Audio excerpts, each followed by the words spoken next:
We have no music. Oh, we do. I found something. We're going to use it. I'm so excited. I know. It's going to be good. What do you think? Listen to this. Yeah, that'll work. Brilliant.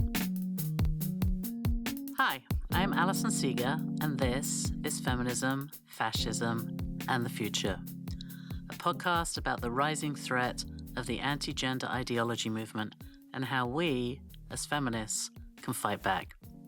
In the first 2 episodes, we began to connect the dots between anti-gender ideology movements and the rising threat of fascism. In this episode, we want to talk about fighting back and creating a more feminist world. But in order to do that, we really need to dig deeper into words like gender and sex. The anti-gender ideology movement really believes that sex and gender are as plain as the nose on your face. We are male or female, and that's all there is. Just a binary, black and white. Even the well-known and respected evolutionary biologist Richard Dawkins insists that sex is the only binary in nature. It is a very odd phenomenon because I'm used to continua wherever I look. I mean, there's tall versus short, fat versus thin, old versus young. All these things are a smooth continuum. The one thing that isn't is sex. I mean, sex really is binary. There's no question about it. You're either male or female. But evolutionary biologists have been wrong about their assumptions about men and women before. Remember hearing that men were hunters and women gatherers? Well, according to a recent article in Scientific American, that was bunk. This was done by a team from University of Washington and Seattle Pacific University. They combed through accounts from as far back as the 1800s through to present day, and their finding, published in the journal PLOS One, is that in almost 80% of the societies there's data for, women were hunting. And this wasn't just women killing some animal the woman happened upon. Here's the lead author, Kara Welch-Scheffler. The hunting was purposeful. Women had their own toolkit. They had favorite weapons. Grandmas were the best hunters of the village. And in about a third of these cases, the women were hunting large mammals. Wow, that is surprising. Well, it's not really that surprising. Hi, everyone. I'm Laurie Essig, and I'm a professor of gender studies. If you look at the history of science, you can see that it has always been better at proving what we already believe to be true about the body, rather than looking at what the evidence actually shows. Whether it was about race and sex in the 1800s or about sex and gender today, scientists are, after all, humans with deeply held cultural beliefs. Sometimes believing is seeing when it comes to what it means to be a man or a woman. In other words, we can't always see the body for what it is because we already believe it to be a strict binary. But in gender studies, we encourage our students to ask questions, not have all the answers. I always start my introductory class with the question, what's your gender and how do you know? I ask this question because I want my students to know less about gender and sex, but I have a whole lot of questions they ask whenever someone is making claims about the body. But the anti-gender ideology movement doesn't like questions. It likes answers.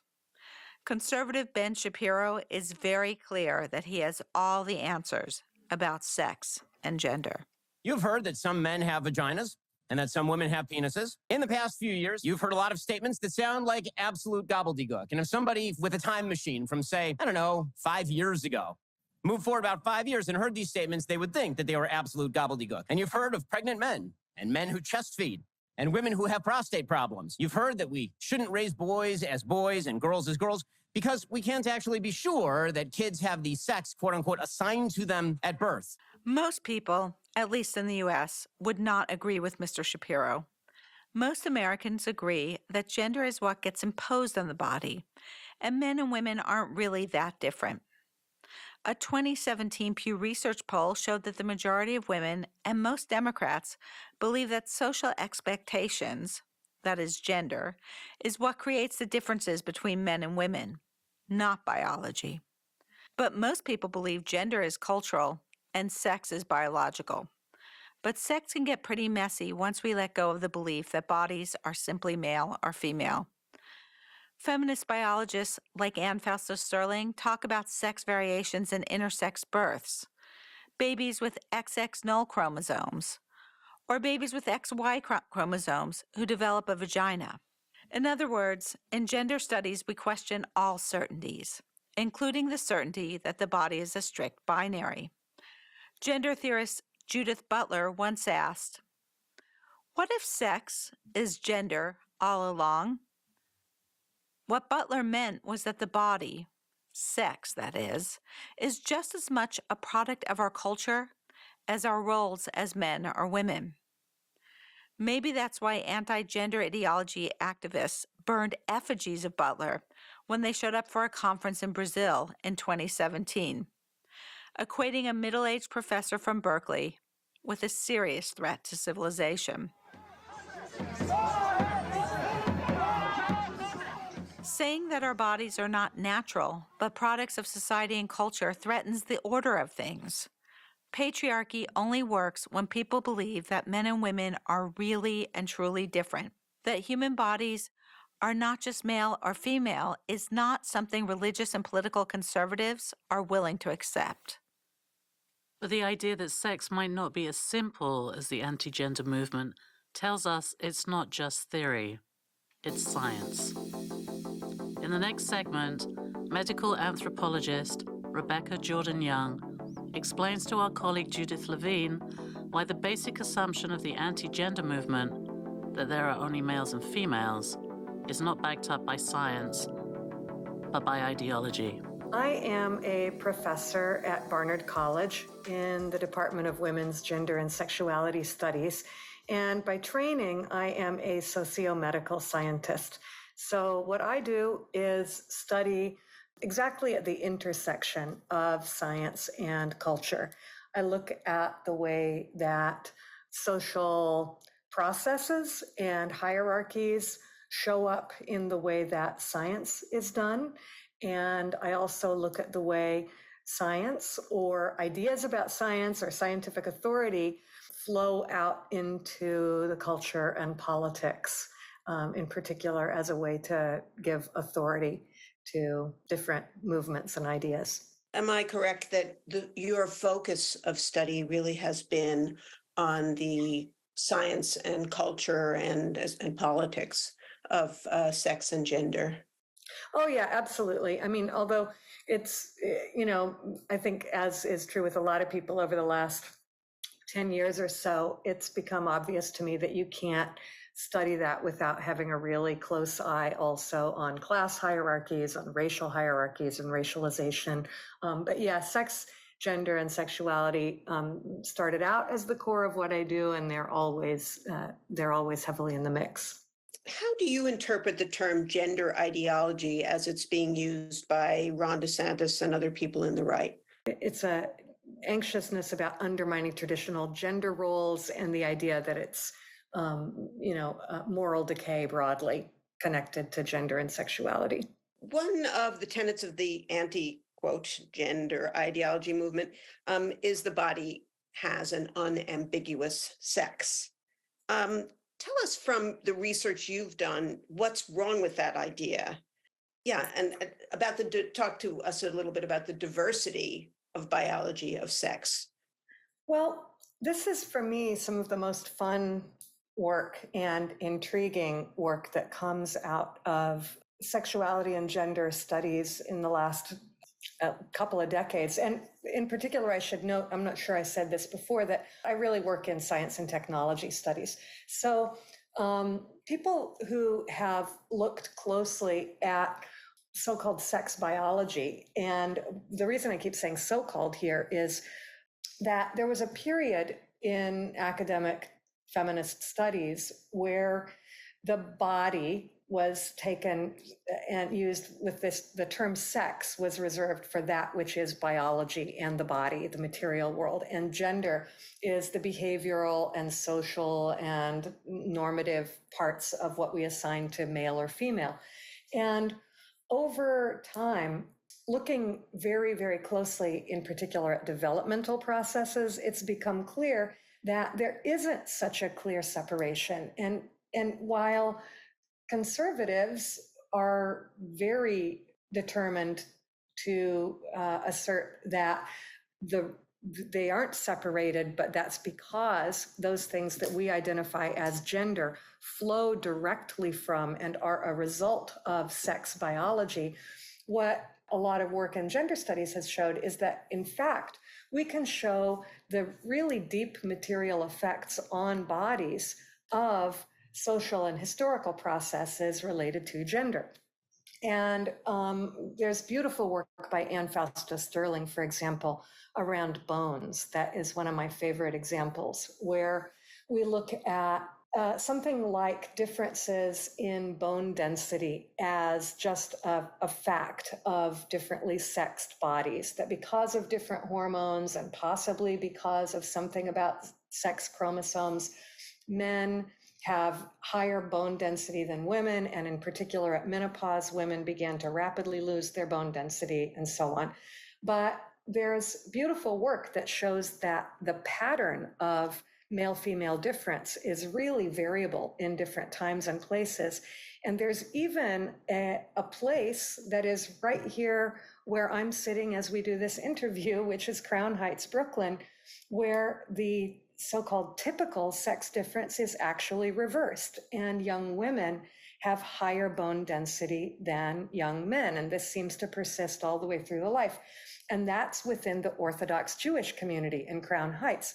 And it has probably to do with differences in this community in diet, the fact that sports is not the pinnacle of masculinity in the Orthodox Jewish community here. So they're not doing a lot of sports.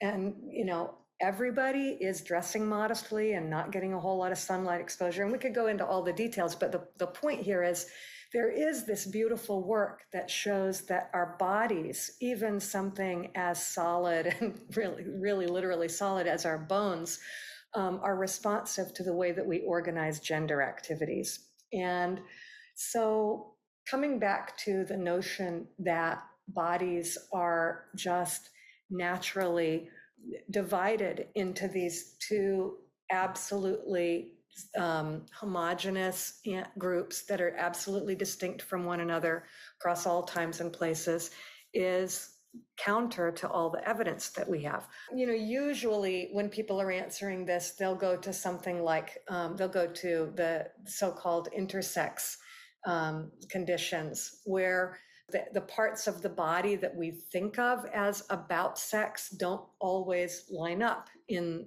the way that is typical.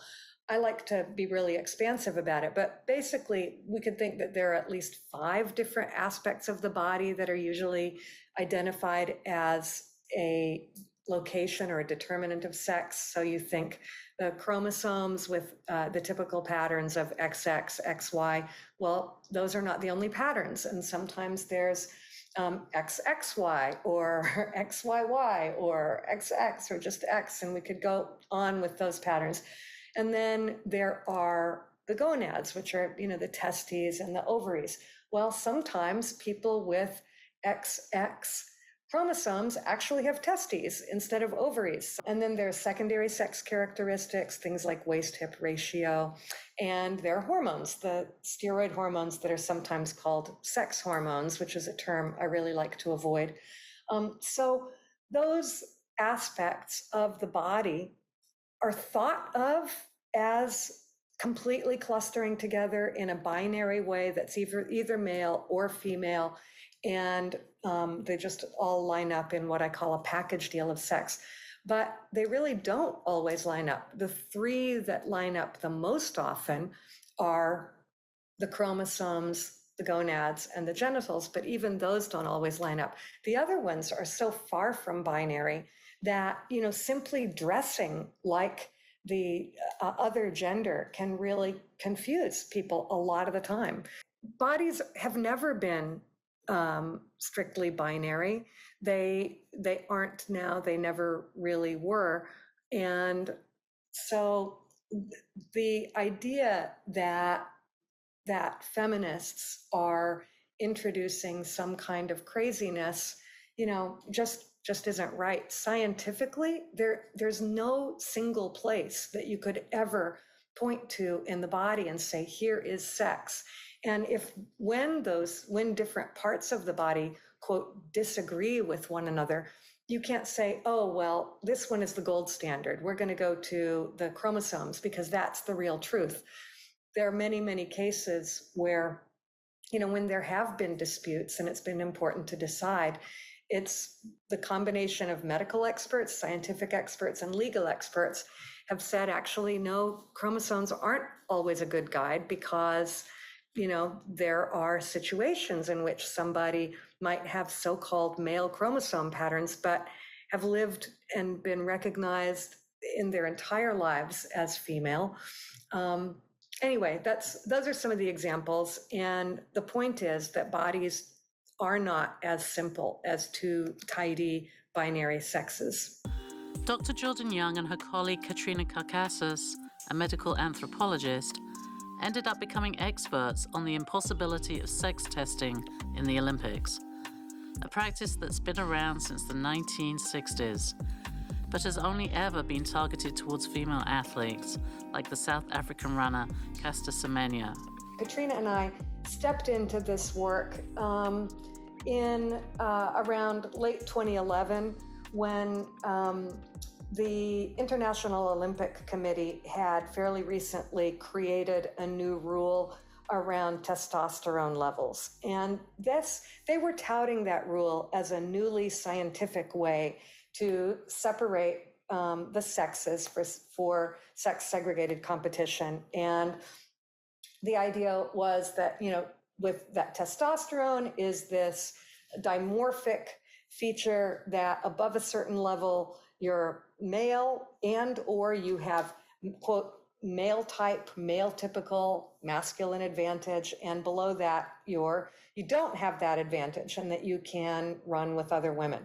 Now, why testosterone? That's because they had already tried all other manner of separating the sexes and had come up against many, many problems, scientific, ethical, legal problems. And so sex testing goes all the way back to the very beginning of, women being included in elite sports in the early 20th century when women were first allowed to compete in the Olympics. From the very beginning, there were concerns that any woman who was competing at that level was maybe not really a woman. And the anxiety had always been around, quote, protecting the female category from male imposters. And in fact, there never have been any male imposters. Not one has ever been uncovered. Knowing somebody's testosterone level does not predict how they're going to do on a test of speed or of strength, and it never has. One of the endocrinologists that we interviewed when we were doing this project really put it beautifully when she said, sometimes bodies make more of a particular substance when they're not very efficient at using it. So the point there is higher levels of testosterone sometimes indicate that somebody doesn't have very good receptor sensitivity, so their body doesn't use it so much. Anyway, back to the history. There were nude parades required of elite female athletes just to take a look at them and basically to see their genitals and make sure that everybody was women. They were deeply humiliating. There were gynecological exams that were required at a couple of world events. And then it seemed like they had really settled on something when they decided to do chromosome testing. Sports officials don't divide athletics by the size of your hand or your foot, but they do draw a line between men and women. The problem is the criteria that's used to draw that line, and it's always been problematic. By the 1960s, officials became skeptical that successful female athletes might actually be men disguised as women. Polish sprinter Ewa Kobukowska, for example, had won bronze running the women's 100 meters at the 1964 Olympics. A few years later, officials made sex testing mandatory for female athletes at the 1966 European Track and Field Championships, and Kobukowska was forced to undergo inspection. She was physically examined in what was called a nude parade, where female athletes were examined by a panel of doctors who would inspect their genitals to confirm their sex. Kłobukowska passed her test and qualified as female in 1966. But the next year, officials replaced physical exams with chromosomal testing, meaning she would have to be tested all over again. When sports officials changed the sex testing criteria, Kłobukowska failed the new version, and she was banned from competing as female, despite having passed the female exam a year before. There was a Spanish runner, Maria Martinez Patiño, who actually took the International Olympic Committee to court, because when she was disqualified because of the XY chromosome, she lost everything. She lost her sports scholarship, she lost her fiance, she lost her reputation. It was devastating to her family, to her own psychology. And so digging in, that's when the medical community said, well, you're right, there isn't just one thing, and maybe the chromosomes aren't the best measure. So they, at that point, the scientific committee of the Olympics agreed that there was no single factor in the body that would be a good determinant. But decades later, because of the anxiety around a few runners, not only Caster Semenya, they circled back around and thought, well, let's try this with testosterone. It's kind of crazy, even if you look back at Maria Patiño case, because there she was running at an Olympic level, and everybody agreed that her body was completely unable to use testosterone. So to then turn around and claim that testosterone is the absolute be-all and end-all of elite sports is just totally illogical. So can you talk a little bit about the role of technology? It's such a good question, Judith. And I think, clearly the right is not anti-technology. Technology only becomes a great concern when it threatens something about a set of hierarchies that are useful to those in power. When we think about in sports, what constitutes advantage or disadvantage, technology isn't just stuff that happens in really high-end labs and petri dishes and with the help of, DNA splicing or something, or fancy prostheses. We could also think about technology as really good running shoes and a better track to run on, and good timers and slow down cameras to help somebody determine what's going on with the way that they launch themselves at the beginning of a sprint. Technology is lots of these things, and there's no question that athletes in the developed Western countries win way more world competitions than they are a proportion of the population, right? I mean, let's talk about this. Technology, okay, how many women across the political spectrum are using hormonal birth control right now in the United States? How many women are using hormones postmenopausally? But the idea that a trans woman could use hormones to support her own body ideal is seen as in a totally different category than that. Is there any role for nature in thinking about, or even trying to understand what nature is, if it is something, in thinking about all of these questions? Yeah, actually, that's a great question. I think there definitely is. There's beautiful, beautiful work on sex and biodiversity and the enormous variety and variability of sex and the characteristics of sex in nature. And that is something that's a big focus among feminist biologists and science and technology studies folks, where in fact, not looking away from nature and thinking we have to get away from that and ignore, let's not idolize nature and raise it to this fantastic platform. But the idea that nature is the enemy of all things good and queer is absolutely not the case. Nature, you said this in your question, really. It's not nature, it's the idea of nature, and it's a particular set of claims about nature that are used by the right. And in fact, if you look at actual bodies, if you look at the actual diversity of beings in the world, you cannot find a binary anywhere. You know, you've been talking about the anxiety coming from the right, and one of the things that Laurie is looking at in this podcast is the group of feminists called TERFs, or trans-exclusive radical feminists. Right. And one of the things that these feminists are worried about is the erasure of this category of person called a woman, who has been and continues to be discriminated against, you know, the object of violence. And as we've, recently, the reneging on rights that we've had for many, many years. How do you address that anxiety? I don't think it's an illegitimate anxiety.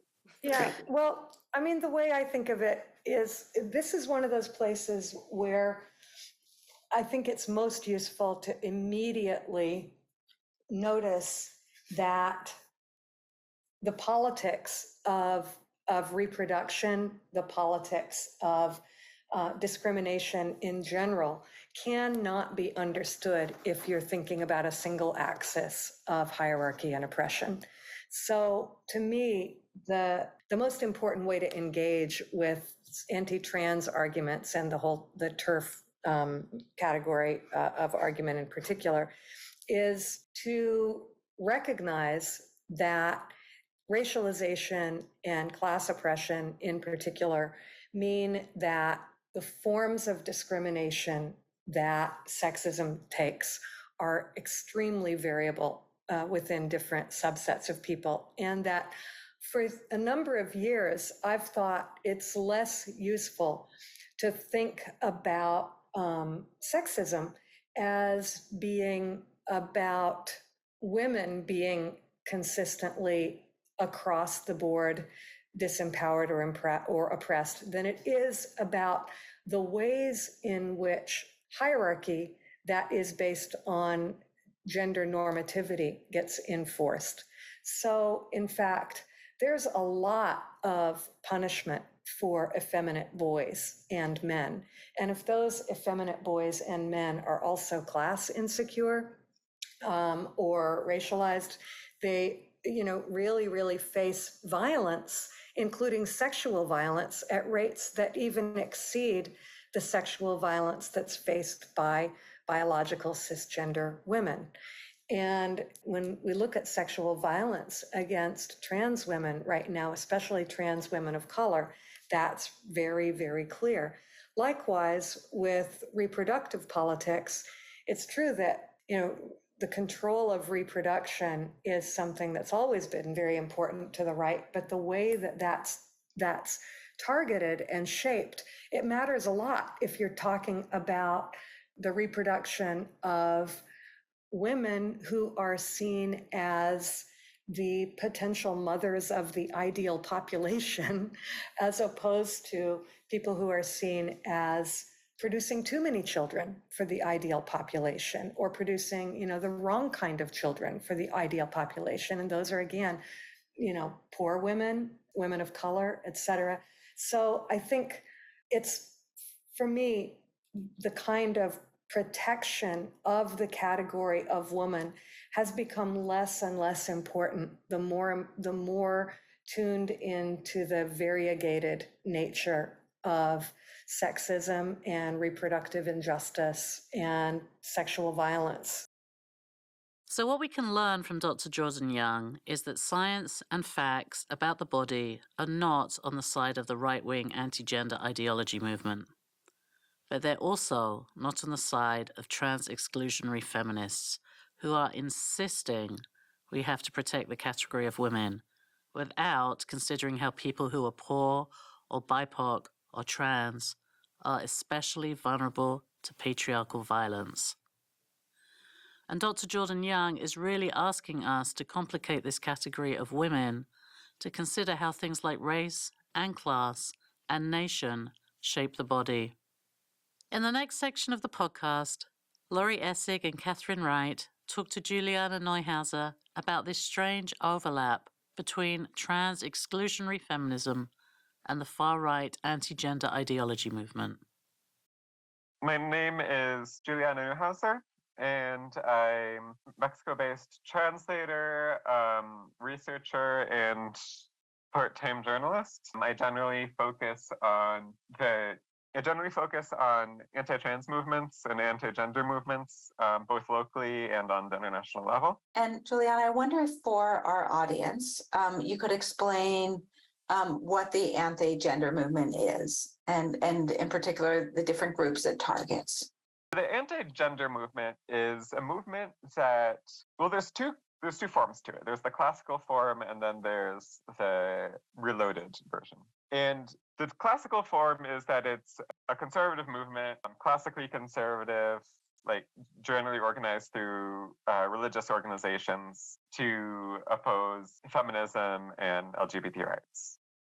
For example, after the Supreme Court decision establishing marriage equality in Mexico, there was an anti-gender movement that was formed called the National Front for the Family, that was historically an alliance between Catholics and Protestants because they never really got along before, to oppose the advance of gay rights at the national level.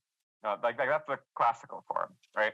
In more recent years, we've been seeing a strange alliance where they've started to incorporate radical feminists to it.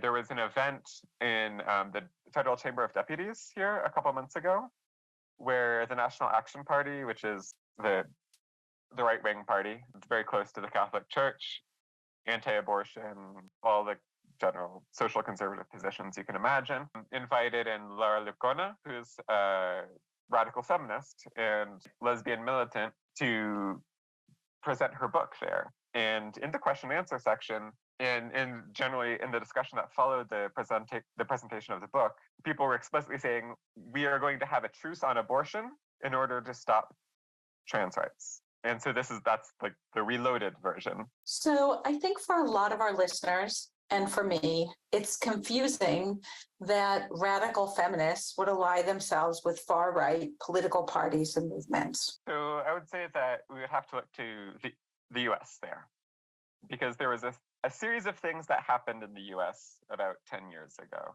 that made that possible. And so one of the things is that there has always been a trans-hostile current in radical feminism. It's obviously not all of radical feminism. Even Catherine McKinnon, for example, has recently come out and said that she's very pro-trans rights. And if anyone has rad femme credentials, it's her. So that's why people say TERF, because it's not even all radical feminists. It's specific subset of them, right? But there had always been a trans-exclusionary current in radical feminism since the 70s. And I think that a lot of people focus on the ancient history there of what things went down in the 70s. But I think the important thing to focus on is what happened 10 years ago. And 10 years ago, the main center of trans-exclusionary radical feminism was the Michigan Women's Music Festival. And this festival of music by and for women that they had in Michigan each year, and it famously had policies that trans women could not enter.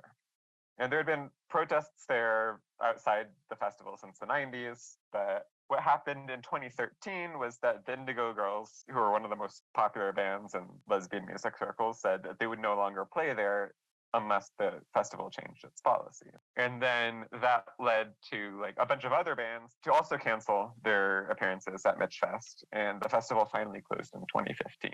And 2015 is also the year that the Supreme Court established marriage equality. And so what you had was this group of transphobic radical feminists that hadn't been moving with the general current of the mainstream LGBT rights movement or the mainstream of US feminism. But they had their home, and now they no longer had their home. And so they no longer had the place they could go and express their views among like-minded people. They were feeling lost. And then at the same time, you had a conservative movement that had just faced one of its biggest losses, which was the battle over marriage. Also in 2015 was when the first bathroom bill was introduced in North Carolina. North Carolina lawmakers approved House Bill 2. This was known as the bathroom bill. Supporters felt they were standing up to a progressive agenda, but criticism punished the state. More than 1,000 jobs lost because of the law, also consumer boycotts. From member station WUNC, Jeff Tabiri reports. The divide between rural and urban America has long been on display here in North Carolina. And last spring, when Republican lawmakers pushed through House Bill 2, those divisions got deeper, triggering months of protests in the state capital of Raleigh. They insist on forcing us to bow and kiss the ring of their political correctness theology. Government overreach surely must be when they start making laws about where we can pee. HB 2 was a response to an ordinance approved by the city of Charlotte that gave protections to LGBT people. The state law preempted that ordinance and, among other provisions, requires people to use the bathroom corresponding to the sex listed on their birth certificate. So then all of these things start to come together.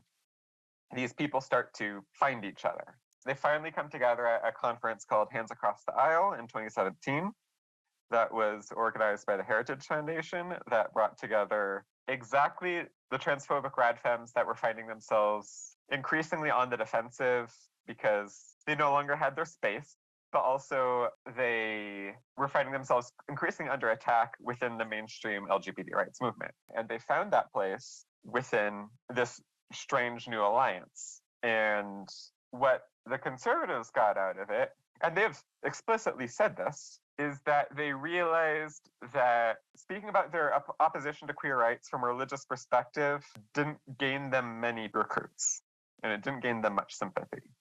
Because in any country with a secular state or that aspires to have a secular state, even if you are also religious, that argument can come off badly.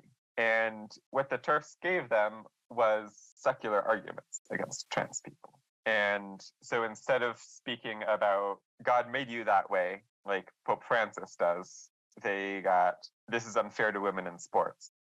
Or what if predators want to enter the bathroom? Or this is the erasure of women.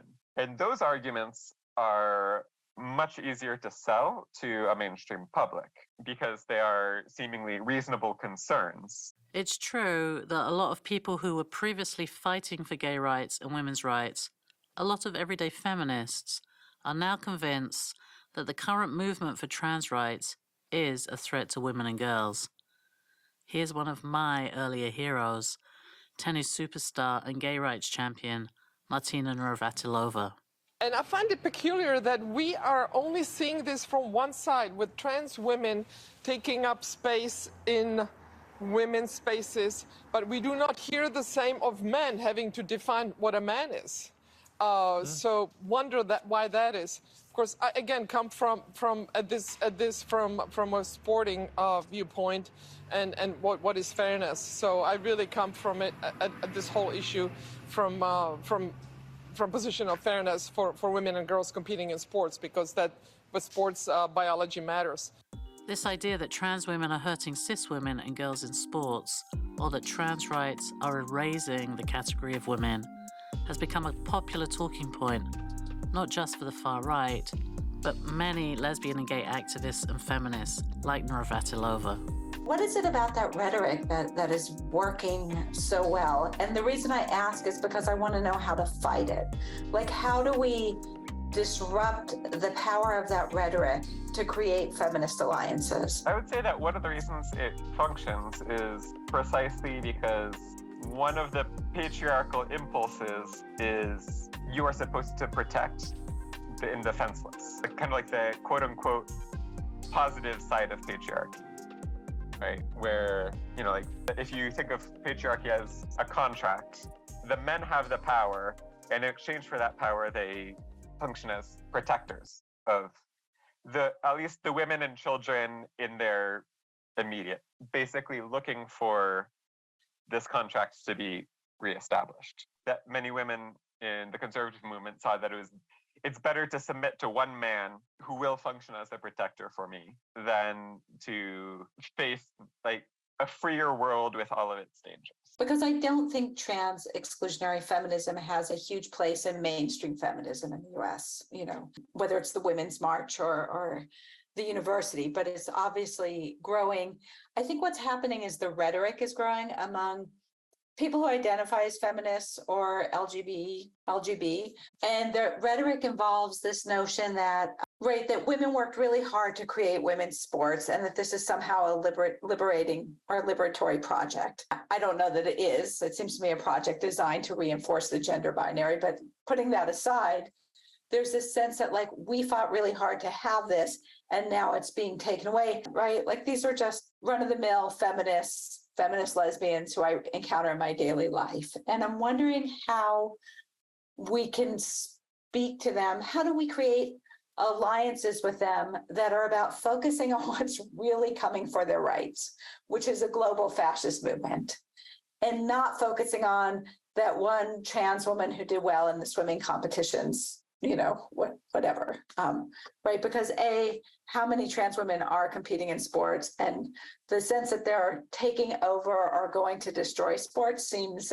out of proportion with the numbers to me, right? I mean, but it clearly works on cis women who identify as feminists and feel as if sports are liberating and they're being taken away from them, right? How do we talk to them? How do we say, hey, maybe you should focus on Ron DeSantis? Have them focus on the women's sports that people actually follow and tell them what they see there. Because, for example, in tennis, tennis is another one of the women's sports that is most popular and successful. There have been famous trans women who have done very well in the history of tennis. There was Renee Richards, right? She was very good in the 70s.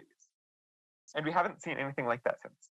And so then you see, even though one, trans woman was able to do very well in tennis, it didn't functionally lead to a takeover of women's tennis. You don't see trans women beating Serena Williams, because she's better than any trans tennis players out right now. I think the other thing to talk about would be to show them that it's a talking point that was designed in conservative think tanks. There's the famous speech that was given at the Value Voters Summit in 2017 by, incidentally, a member of Hands Across the Aisle, where it was get the T out, where they're we need to separate the T from the rest of the acronym because the T is the weakest. It's the weak link. And then we can break their alliance and go after them one by one. But very few people have actually listened to the full speech. And in that speech, she talks about, we are going to use this talking point about trans women in sports. It's true that a lot of anti-LGBT activists are trying to frame trans rights as a threat to lesbian and feminist rights. According to Right Wing Watch, at the 2017 Values Voter Summit, which is hosted by the very anti-LGBT Family Research Council, and where Donald Trump gave the keynote speech, a constant theme of splitting trans rights from lesbian and gay rights emerged. One of the speakers, Meg Kilgannon, Director of Concerned Parents and Educators of Fairfax County, encouraged right-wing activists to, and I quote, focus on gender identity to divide and conquer. For all of its recent success, the LGBT alliance is actually fragile, and the trans activists need the gay rights movement to help legitimize them. Gender identity on its own is just a bridge too far. If you separate the T from the alphabet soup, we'll have more success. I wonder if you could lay some of that out for our listeners. What exactly, how close are these connections? What's going on in terms of financing, et cetera? So I would say that it depends on the organization and it depends on the country, because some of them will have closer ties than others. In England, I would say it depends, because there are some groups in England, such as Women's Place UK, that have denounced gender-critical people who work with the far right, but they are increasingly the minority. For example, Posey Parker is the one who invented the whole adult human female thing. She's the one that has the closest ties to the far right. She's gone on far right podcasts. She has selfies with Holocaust deniers. She's had Nazis at her rallies. And when these things happen, Women's Place UK, which is close to the Labour Party will denounce her. But then Posie Parker has the support of people like J.K. Rowling. And so the majority of the gender critical movement is going to go with J.K. Rowling, who supports the far-right factions of the movement. Posie Parker is a social media influencer known for her anti-trans rhetoric. She likes to say things like, I defend women's rights. I'm not going to allow anyone to take them. And if I start saying that I'm an anti-trans or a gender critical, I'm sort of allowing the conversation to be about something other than women. And so I think these terms are quite clinical as far as I'm concerned, and women is my absolute thing. What is the extent of the danger to women at the moment, do you think? Gosh, it's so massive. From women with psychosis going into mental health units, there are not just men on the ward who call themselves women, not just women being recorded as bigots for recognising those men as men, but there's also staff on those wards that are men that call themselves women. So gaslighting women in deep psychosis, that's one thing. Yeah. Not being allowed to ask for a female in pretty much any of the police force or the NHS and guaranteed to get one. So that might be for a cervical smear, for a mammogram. It might just be because you actually don't want to be touched by a man. You can't guarantee that you'll get one. If I was arrested this afternoon and they thought I was had any drugs on me, if that police officer says he's female, no matter what he looks like, he is allowed to intimately search my person. So, and then you've got gaslighting of girls in schools. You've got girls not being able to have any of their sports, any of their spaces. I mean, everything that women have carved out for ourselves with regard to our safety, our privacy and our dignity is completely under threat. I think that there's varying layers of complicity in this alliance. There's many people who still think of themselves as being liberals or on the left that don't realize that they've been taken in by what is essentially a far-right alliance. In the US, I would say that there's no mass groups. You know, like, Wolf is an organization that's at this point funded by the right. But it's not a very large organization. But what they primarily do is like amicus curiae in lawsuits that involve trans issues. So the discourse around detransition, to put it shortly, it started off as something in radical feminist circles where people were saying dysphoria is a side effect of the patriarchy and you should fight the dysphoria by fighting patriarchy, not by undergoing a gender transition. But then it slowly got appropriated by far-right groups, basically taking all the feminism out of it. And so then you get like Chloe Cole saying that she's just a victim of LGBT propaganda. And those groups have a lot of influence because that's one of the talking points that is most popular, because people are understandably concerned about what's best for children. And so if somebody says, this isn't what's best for children, people might fall for it because sometimes we don't know what's best for children when we're adults, right? But we always want to do the right thing by them. But in terms of base groups, it's the far right. Like all the protests that are organized by groups like Moms for Liberty or the Proud Boys, the foot soldiers are Trump people, QAnon people, et cetera, et cetera, et cetera. I would say this particular configuration can also vary by country, because in Mexico, the foot soldiers and the people who do the dirty work are very young, radicalized feminists. Like, those are the people who you have to watch out for, like, on the street, like the people who will threaten you with a barbed wire baseball bat or tase you, as happened in Guadalajara. They would be like young rad femmes who, again, I don't think are entirely aware of their complicity with the far right. Some of them are, definitely, but others I think are not. Although not all of the feminists who get involved in this alliance are completely aware of it, of their level of complicity. And even some of the ones that are aware but think that they can come out on top in the end, they need to be aware that these kinds of alliances have their own logic. My last question really is, and I don't really expect you to solve fascism, but I kind of want you to solve fascism. Okay. Which is, I don't think I can reach those people, right? I can't reach them. But who I want to reach is, my former student listening to this podcast, that random person on the subway listening to this podcast who is compelled by these talking points. You know, women's sports are under threat, erasure of women, right? Those talking points create anxiety in them.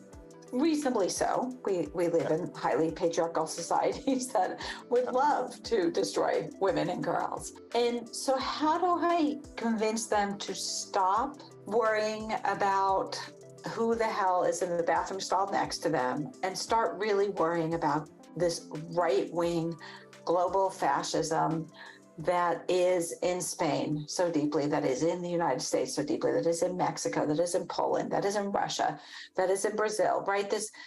How do I get them to see the forest for the trees? Or, tell us how to I would solve say fascism. what you're doing right now is what you should be doing, because I think that if you fight on the ground picked by the far right, you will always lose. It's like when they talk about like transsexual predators, for example, there's always a few examples that they pick, right? And some that are famous around the world. And they always use these stories. And it's like, and it's not that they're not true, because obviously there are some trans people who are sexual predators, just like in every demographic, there's going to be some people who are bad people.